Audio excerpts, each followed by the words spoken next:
Hi everybody! Today I'd like to talk about how important it is to attend professional events and interact with peers. I started participating in these events back in 2009 when the American Translators Association, the ATA, was celebrating its 50th anniversary.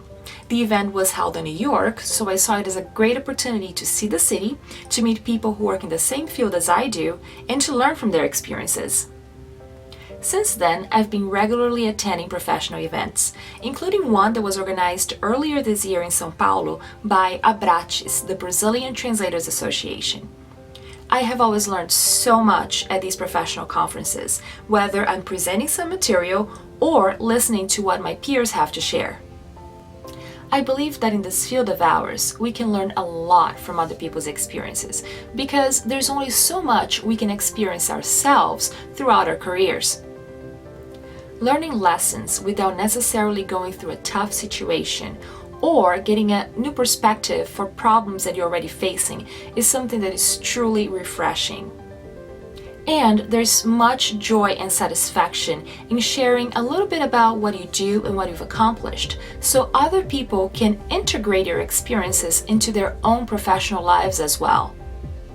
Besides, you can make so many great friends at these events, and you can keep in touch with them despite the distance. This becomes your supporting network. People you can work with when a large project comes along, or maybe you can just pick their brain when you get stuck on a translation and need a fresh set of eyes to turn a sentence around.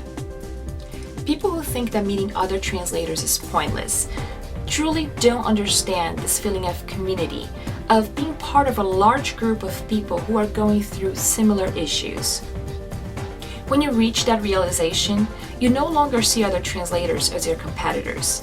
You see them as your peers.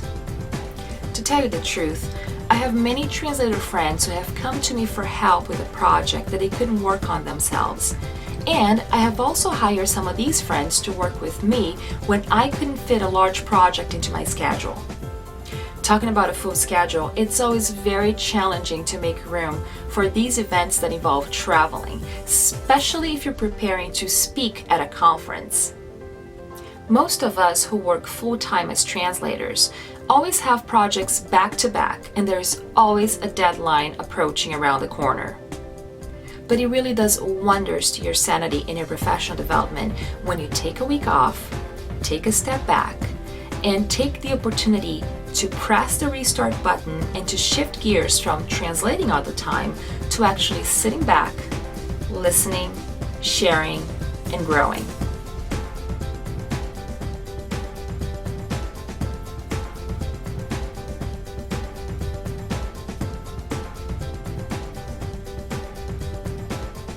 It may sound obvious, but nobody likes a whiner.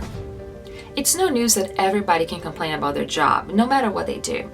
But if working wasn't tough, it would be called a hobby.